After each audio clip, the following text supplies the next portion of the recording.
No.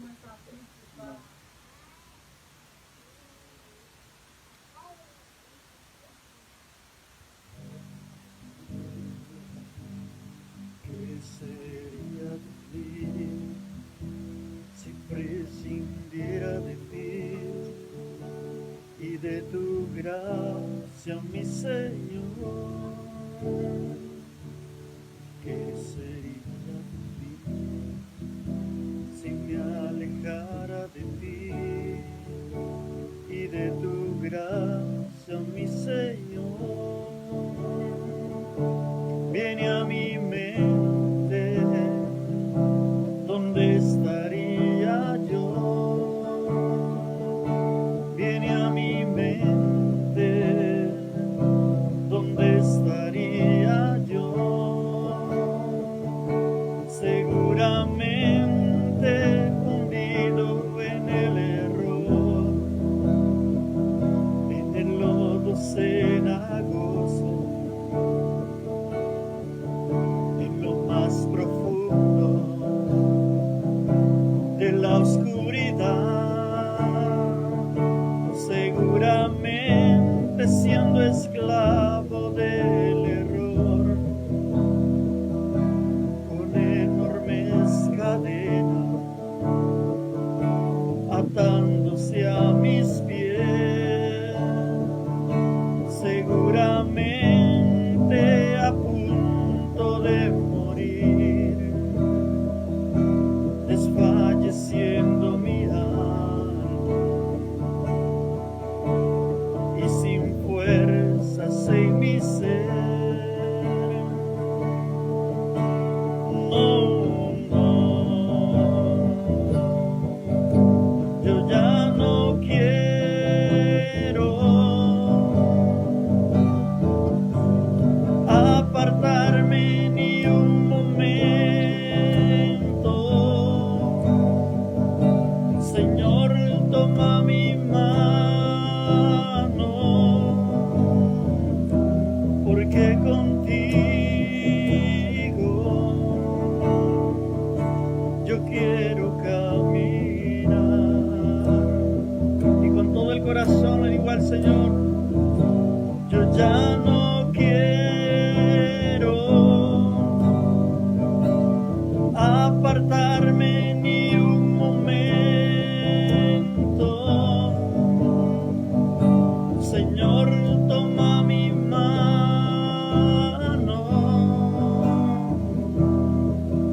porque contigo yo quiero caminar.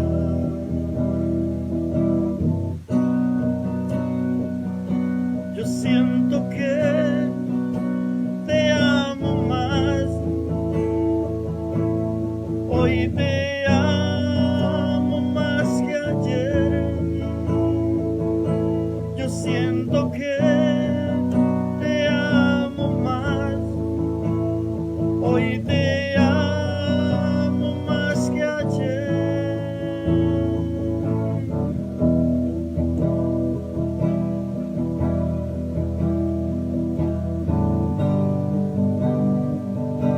Yo ya no quiero apartarme ni un momento. Señor, toma mi mano, porque contigo yo quiero caminar. Amén, aleluya. Vamos a gracias al Señor por esta alabanza, Señor me la dio. Amén, ¿verdad? Vamos a leer su palabra, todos estamos listos. Estamos listos en el libro de Ruth, en el capítulo 2. Leemos a la honra del Padre, del Hijo y del Espíritu Santo, y a su letra que dice: tenía Noemí un pariente de su marido, hombre rico de la familia de Elimelech, el cual se llamaba Boaz. Y Ruth la moabita dijo a Noemí: te ruego que me dejes ir al campo y recogeré espigas en pos de aquel a cuyos ojos hallare gracia. Y ella le respondió, ve, hija mía. Fue pues, y llegando espigó en el campo en pos de los segadores, y aconteció que aquella parte del campo era de Booz, el cual era de la familia de Elimelech. Y he aquí que Booz vino de Belén y dijo a los segadores, Jehová sea con vosotros. Y ellos respondieron, Jehová te bendiga. Y Booz dijo a su criado, al mayordomo de los segadores, ¿de quién es esta joven? Y el criado mayordomo de los segadores respondió y dijo, es la joven moabita que volvió con Noemí de los campos de Moab. Y ha dicho, te ruego que me dejes recoger y juntar tras los segadores entre las gavillas. Entró pues y está desde por la mañana hasta ahora sin descansar, ni aún por un momento.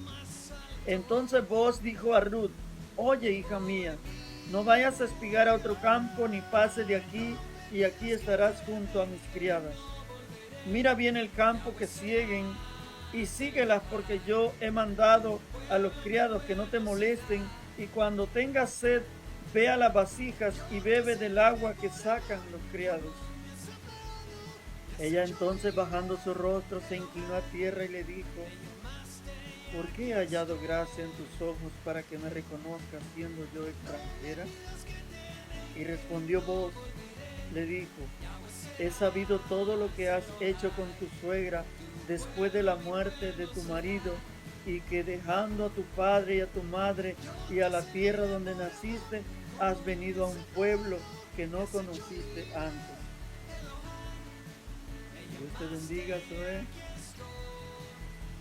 Jehová recompense tu obra y tu remuneración sea cumplida de parte de Jehová, Dios de Israel, bajo cuyas alas has venido a refugiarte. ¿Me ayudan? ¿Y ella?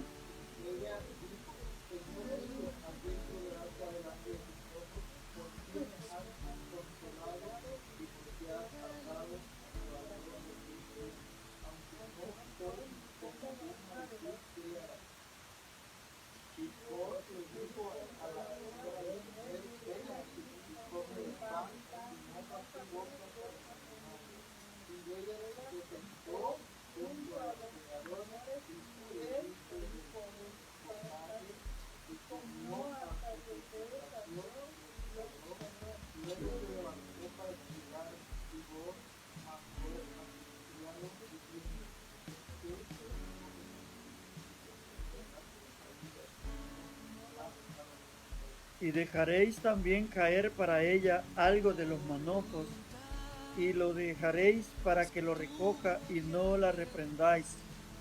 Espigó pues en el campo hasta la noche, y desgranó lo que había recogido, y fue como un efa de cebada, y lo tomó y se fue a la ciudad, y su suegra vio lo que había recogido, sacó también luego lo que había sobrado después de haber quedado saciada, y se lo dio.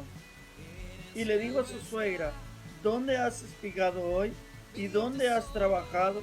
Bendito sea el que te ha reconocido. Y como ella, y contó ella a su suegra con quien había trabajado, y dijo, el nombre del varón con quien hoy he trabajado es Booz. Y dijo Noemí a su suegra, sea él bendito de Jehová, pues que no ha rehusado a los vivos la benevolencia que tuvo para con los que han muerto. Después le dijo Noemí, nuestro pariente es aquel varón, y uno de los que pueden redimirnos. Y Ruth la moabita dijo, además de esto, me ha dicho, júntate con mis criadas hasta que hayan acabado toda mi siega. ¿Siga?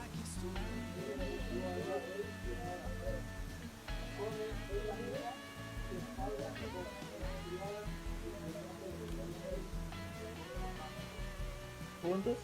Estuvo pues junto con las criadas de Booz espigando hasta que se acabó la siega de la cebada y la del trigo, y vivía con su suegra. Amén. Gloria a Dios. Puede sentarse. pues les recomiendo, a veces es cansadito estar en una jornada larga de culto, ¿no? Para ellos, cuando tengan sueños pueden salir, a veces su rostro y ya y vuelven a entrar, no hay problema. Nos quedamos ¿se acuerdan de la palabra sorpresa? Ahí nos quedamos cuando hablábamos de que este libro traía sorpresas, ¿verdad? En el estudio que íbamos a tener. En la exégesis o análisis literario siempre acudo a 3 preguntas que le hago al texto para tratar de obtener la mayor cantidad de ayuda que el pasaje me puede dar para una mejor comprensión de su mensaje. Número 1, ¿cuál es el texto o género literario de mi texto? ¿Se acuerdan que hablábamos de los Salmos, que es un texto poético? El libro de los Reyes, un texto histórico. Cantares, también poético. Lo que es Apocalipsis, un texto profético. Y así vamos a ir aprendiendo. Entonces el primero es, para preguntarle al libro pues, qué es lo que tiene que enseñarnos, preguntar cuál es su género. ¿Cuál es el género literario de mi texto? Número 2, ¿cuál es la función retórica de mi texto? Número 3, ¿qué recursos literarios aparecen en el texto para lograr los efectos retóricos deseados? Respecto a la primera pregunta, ya se ha dicho al inicio que Ruth es una novela corta. En cuanto a la segunda pregunta, propongo como guía del estudio que la función retórica de este texto, es decir, el impacto y la respuesta que quiere causar el autor sobre su audiencia, es la de sacudirle el tapete al miembro del pueblo de Dios, moverle el piso para obligarle a considerar sobre qué y quiénes tiene puesta su confianza. Porque a veces pensamos, hermanos, que la confianza se debe basar en los hombres que se tienen, en el número que se tienen. Cuando Gedeón iba a pelear, él tenía un ejército muy grande, pero Dios empezó a decirle, quita una parte. Y aun cuando quita una parte, quedaba multitudinario el ejército. Y le sigue reduciendo Dios la cantidad hasta que llega a una cantidad mínima, por ejemplo, así decirlo, numéricamente inferior a lo que podríamos considerar la capacidad de un ejército. ¿A cuántos lo deja? A 300. 300 es el número. ¿Por qué mencionamos esto en esto que estamos hablando de Ruth? Porque la gente a veces pone la confianza en el hombre, en la cantidad de personas que tiene, en los miembros de una familia, en los miembros de una iglesia, en los miembros de un ejército. Pero cuando un pueblo pone la confianza en Dios, hoy usted va a ver a través de este estudio de Ruth cómo ese hilo que parece que se rompe, porque mire hermano, más adelante usted se va a dar cuenta por qué es importante este libro de Ruth. La descendencia de Jesús está quedando en un hilito. Y le digo, si el hombre pusiera la mirada nada más en el hombre, diría, ya no va a haber descendencia. Escuche lo que está diciendo Noemí. Ese hombre puede redimir, puede. Se necesita que esta familia sea redimida. ¿Qué significa? Que haya descendencia, porque los dos hombres murieron. Malión y Kelión, o Malón y Kelión murieron. Elimelech murió, solo queda Noemí, pero queda la esposa de un hijo de ellos. Se necesita que alguien redima a esta familia, porque es la descendencia. Más adelante lo va a comprender. La tercera pregunta orienta hacia el análisis del texto, el descubrir la textura del texto, su hechura, su dinámica. Me adelanto a decir que en el libro de Ruth los nombres de los personajes juegan un papel importante para la comprensión del mensaje y de la teología. De igual modo es importante el rol que aquí se le da tanto a los hombres como a las mujeres, como forma de resistir y cuestionar un estilo de vida muy acorde con el status quo, refiriéndose que el hombre era el único que podía hacer todo, pero lejos de la voluntad de Dios. Contexto teológico. El libro de Ruth tiene mucho que decir respecto a los principios teológicos que sustentan los personajes principales de la narración. ¿Cuáles son los principales personajes de la narración? Los niños saben mucho de ese tema porque siempre les decimos cuál es el personaje de la enseñanza que están recibiendo. En este caso son Ruth, Noemí, Boaz, Malón, Kelión, Elimelech. Algunos de ellos ya no viven. Moab. Bien. Moab es el lugar. Moab es el lugar. No cabe duda que la obra en su totalidad gira en torno a la figura de Noemí. En este sentido, Noemí y no Ruth es el personaje central. De hecho, el nombre Noemí es el que aparece más veces en el libro que cualquier otro, incluyendo el de Jehová. Mientras que Ruth aparece 12 veces, el de Noemí aparece 21 veces. ¿Cuántas veces aparece el de Ruth? 12 veces. Y el de Noemí, 21 veces, para que no se les olvide. Noemí es paradigma del pueblo de Israel, del pueblo de la alianza. El libro, por esa razón, está escrito desde la perspectiva u óptica de Noemí, no de Ruth. Además que el libro empieza y termina con Noemí. Ella es la que tiene dos nombres, Noemí, ¿y cuál es el otro? Cuando ella dijo, amargura ha sido mi vida, el Todopoderoso lanzó sus saetas contra mí. No me llamen Noemí, llámenme mejor Mara. Mara, que quiere decir amargura, por todo lo que ella había vivido. ¿Recuerdan?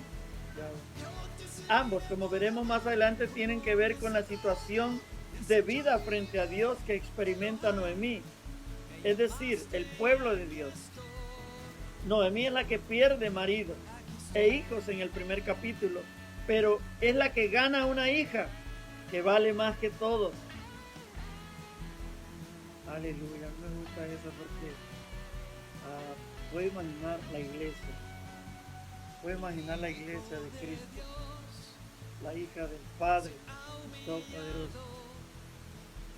Y es quien a fin de cuentas le asegura a Noemí la posteridad. ¿Y qué posteridad? Dice el escritor. Con los dos nombres de Noemí, el mensaje del libro juega con un concepto de fe y de confianza de cada ciudadano del pueblo de Dios, en quien a fin de cuentas, creo yo, ¿quién es la fuente de mi seguridad? ¿Quién es el modelo ciudadano del reino de Dios? ¿Quién fue para Noemí su verdadero hoy? Es importante señalar el papel que juega Jehová en el libro. Siempre aparece fuera de escena, detrás de la cortina, citado en tercera persona, pero nunca en acción directa o hablando de manera directa con alguno de los personajes. ¿Sí entienden esta partecita que estoy hablando? Que no es lo mismo en los otros libros que hemos estudiado donde dice, así ha dicho Jehová. ¿Sí me entienden? Aquí no lo encontramos, ¿no? No encontramos tampoco que diga Dios a Noemí, Noemí, ve a tal tierra, como cuando le habla a Abraham. Dios le habla a Abraham y le dice, vete de tu tierra y de tu parentela. Es el directo. Aquí no encontramos eso. Pero Dios está allí. Dios está trabajando. Como dice el canto, cuando no lo vemos, Él está trabajando. Él está moviendo los dados o los juegos, ¿cómo se dice? Los cuadros. Pongámoslo mejor como un rompecabezas.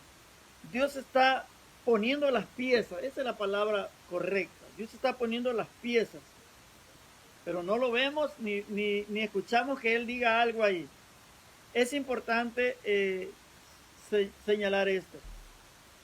Sin embargo, en toda la historia, Jehová es quien moldea el destino de los individuos, familias y naciones. Recuerden que dice la palabra, Él hace caer las naciones, Él hace caer los reinos, Él levanta los reinos y también hace caer los reinos. ¿Se acuerdan de de Nabucodonosor, de Darío, a Nabucodonosor, cómo le enseñó a conocer quién era el más grande, Jehová de los ejércitos. A Darío lo instruyó como pastor, como quien guía al pueblo y decirle, vayan a reconstruir el templo. Ese fue el objetivo de Dios a través del rey Darío. Y no era israelita, era de otro imperio. Por eso es que él tiene control de las naciones. Su actuar en la vida de las personas se manifiesta en un poderoso cuestionamiento y rechazo de un estilo de vida que excluye, rechaza, margina y silencia. Lo que estaba viendo Israel. Una lectura detenida del primer capítulo de Ruth muestra asuntos que se repiten una y otra vez. La acción de regresar. ¿Quiénes quieren regresar? Noemí quiere regresar y le dice a su suegra, regresen a su tierra. ¿Quién de las dos regresa? Hay una que las dos lloraron con ella, pero había un beso de despedida. Hay una que le da un beso y regresa. ¿Quién es? Orfa. Pero Ruth se queda. La primera parte, en realidad el tema de regresar, aunque numéricamente es superior al de abandono, queda supeditado a este. Noemí decide regresar a Belén, pues nada tiene en Moab que le asegure la vida. Todos sus hombres se le han muerto, su esposo y sus hijos. Su lugar de origen nada le puede ofrecer por el momento. La primera parte del capítulo, del 1 al 5, sirve como la puesta en escena del relato completo. La gramática del hebreo, reflejada en la traducción de Reina Valera 60, dice suficiente de lo que el autor considera sobre los personajes. Los 5 primeros versículos hablan de los miembros de la familia betlemita y de las 2 nuevas nueras moabitas en tercer persona, impidiéndoles así presentarse como seres humanos. Sí, pueden ser sujetos de los verbos, pero terminan siendo objetos del discurso. Ellos no hablan, sino que se mencionan como tribu. ¿Por qué esta decisión del escritor? Por la intención retórica del pasaje. Si en algún momento Elimelech y Noemí creyeron ser protagonistas de sus decisiones e historia familiar, el escritor les comunica a su lector que eso no era cierto. Estaban condenados a ser objetos del sistema político-social que imperaba en su nación. Eran siervos del status quo o de la forma de vivir de aquel pueblo en aquel entonces. La presentación de los personajes de la historia funcionan considerando lo dicho en el párrafo anterior. Unos solo sirven como personajes de apoyo para resaltar la figura de los personajes clave, Noemí y Ruth. Ellas son las que aparecen al final del capítulo y las que abren el segundo. Allí la gramática cambiará y ambas llegarán a ser protagonistas de la historia. Cada uno de los personajes, esto es bien importante, cada uno de los personajes presentes en los primeros 5 versículos, incluyendo el nombre del poblado de donde salió la familia de Noemí, han recibido un nombre que define su personalidad y que es importante para entender qué es lo que quiere transmitir el libro de Ruth. El significado de cada nombre sirve para acentuar el desarrollo del mensaje total del libro. Vamos a ver las palabras. Por ejemplo, Elimelech, ¿qué significa Elimelech? Significa mi Dios es rey. Qué bonito el significado. Noemí, ¿qué significa Noemí? Dulce, placentera. Y qué hermoso el nombre, pero ella dijo, todo lo que yo estoy viviendo, ya no me llamen Noemí, ya no me llamen dulce ni placentero, porque esto que estoy viviendo no tiene nada de dulce. Llámenme como Mara.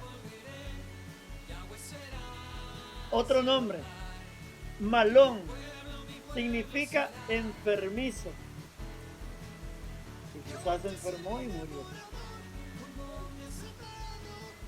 Segundo hijo se llama Kelión. ¿Qué quiere decir Kelión o qué significa? Debilucho. También nació muy débil el muchacho. Murió. Orfa. ¿Qué quiere decir Orfa? Mire qué precioso, hermano. Qué precioso ahorita que usted va a ir viendo los nombres de los personajes. Mire qué significa Orfa. La que da la espalda. Y fue la nuera que besó y dijo, lo siento. Sé que estás pasando un momento, pero yo me voy a mi tierra. ¿A quién le dio la espalda? A Noemí. ¿Cómo se cumple, no? Que ella, lo que su nombre significa, se cumple en su historia. Otra, ¿cómo se llama el nombre de la otra nuera? Ruth. ¿Qué quiere decir Ruth? Amiga. Ah, qué bonito, ¿verdad? Amiga. Pero qué hermoso que cuando alguien resalta esa palabra amistad, la amistad del verdadero amigo, hermanos, no traiciona. Esto vamos a poder llevarnos esta tarde. El verdadero amigo no abandona. El verdadero amigo no te hace daño.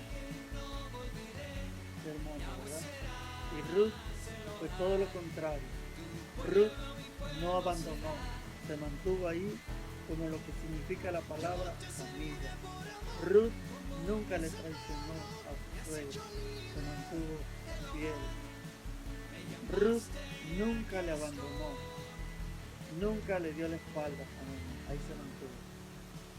Significado de Belén, ahí viene lo más importante. ¿Dónde nació el Salvador? En Belén. Mire qué precioso. Por eso usted va, si usted mantiene la calma y la atención a esta palabra, va a recibir lo que Dios le quiere decir. ¿Qué quiere decir Belén? Casa del pan. ¿Qué es Cristo para nuestras vidas? Es el pan de vida.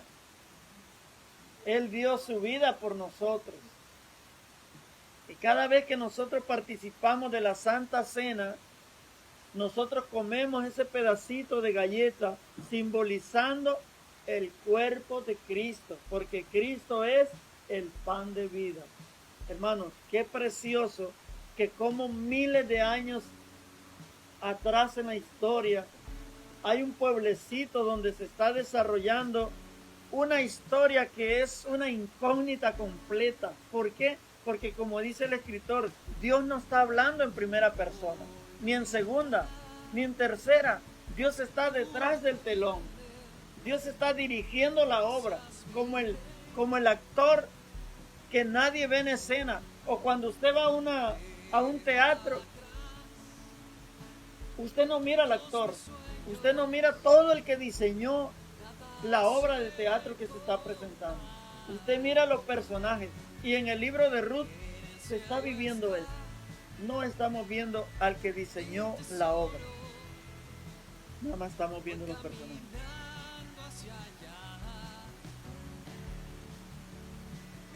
Es muy profunda esta palabra. Es hermosa. A mí me gusta mucho lo que estamos viendo. En el uso de los nombres de los tres varones y del lugar de procedencia se respira una buena dosis de ironía y sarcasmo. Sin duda, el escritor de manera socarrona, dice, deja entrever a través del significado de los nombres que quienes, de acuerdo con los parámetros de la sociedad judía, tienen el deber de proteger y proveer a las mujeres de la familia, están incapacitados de hacerlo. El esposo de Noemí y cabeza de toda la familia tiene un nombre de alta alcurnia. ¿Qué significaba? Elimelech. Mi Dios es rey, pero de nada le sirve. Es un don nadie, de nada tiene que ofrecerle a su familia y él es el primero que se muere. ¿Qué quiere decir con esto? No lo vayamos a entender como algo que es ofensivo hacia lo que significa el nombre Elimelech. Lo que quiere decir es que de nada sirve porque Dios lo saca de la escena, como cuando un actor ya cumple su trabajo, lo sacan de la escena y se va a demostrar al final dónde está el verdadero sustento de la historia, quién es el que reivindica a esta familia. Amén. Los hijos, esposos de Orfa y Ruth, ya sus nombres lo definen. ¿Cómo eran ellos? Uno enfermizo y el otro. ¿Qué significa Kelión? Debilucho. Malón, enfermizo. Kelión, enfermizo. Malón, enfermizo. Y Kelión, debilucho. No solo no tienen nada que ofrecer para el bienestar de la madre y las esposas, sino que ellos mismos necesitan de cuidado y atención. ¿Por qué? Porque eran enfermizos. ¿Se da cuenta cómo va la historia? Los que podían proveer para la casa, más bien ocupaban que las mujeres los cuidaran. ¿Por qué? Porque Dios va a demostrar de dónde viene la esperanza. ¿Cuál es el verdadero fundamento de tu esperanza? ¿Qué podemos recibir hoy? ¿En quién estamos confiando? ¿En el hombre o en Dios? En Dios. La pobre Noemí, entre medicinas y vitaminas, no hallaba qué hacer con sus dos hijos maltrechos, dice la expresión. Y aunque llegaron a una edad para casarse, también ellos pronto murieron. Ni qué decir de Casa del Pan. ¿Qué significa el pueblito? Belén. ¿Cómo es que siendo la panadería de la nación era incapaz de alimentar a su propia gente? Porque por eso se fueron ellas, porque no había pan. Aunque Belén se llama y significa casa del pan, el pueblo tenía que ir lejos porque ya no había alimento ahí. Ahí es donde está Noemí, con un hombre que invitaba a una vida placentera. ¿Cómo se llamaba ella? Dulce, placentera. Con el lugar donde vivía, con 3 hombres en la familia, con pertenecer a la nación de la elección divina. Todo estaba a su favor. Al menos eso es lo que creía ella, porque así lo dictaba el canon de vida establecida por el status quo. Sin embargo, y de acuerdo con la función retórica del pasaje, todo cuanto parecía tener no le ofrecía lo que todo ciudadano como ella consideraba la base de su seguridad y bienestar. Por eso era lo que precisamente el relato le va quitando poco a poco: seguridad de alimentos, seguridad de familia, seguridad nacional y seguridad religiosa. Su fe iba quebrantándose, porque cuando ella dice, ya no me digan dulce, llámenme mejor amarga, su fe está quebrantándose. Nada le queda, no tiene la fuente de alimentación, no tiene un marido, no tiene seguridad para el presente, no tiene hijos, seguridad para el futuro, y no puede tener segura la presencia de su Dios, pues se le esfumó con el nombre del marido el día de su muerte. Así que los primeros 5 versículos del libro de Ruth terminan dejándonos la siguiente pregunta: ¿en quién o en qué tiene Noemí su esperanza? ¿O en quién tiene puesta su confianza? ¿Quién o qué le dan la seguridad en la vida? Los siguientes versículos del capítulo 1 nos empiezan a dar la respuesta. Hasta ahí, hermanos, muchas gracias por escuchar esta enseñanza. Vamos a continuar el día de mañana. Es muy interesante este libro. Mañana vamos a venir con más fortaleza. Amén. Es que es profundo este libro, ¿verdad? Mañana hay una luz de esperanza en la vida. Dice la enseñanza, hay una luz de esperanza. Mañana vamos a tener esa luz de esperanza. Amén.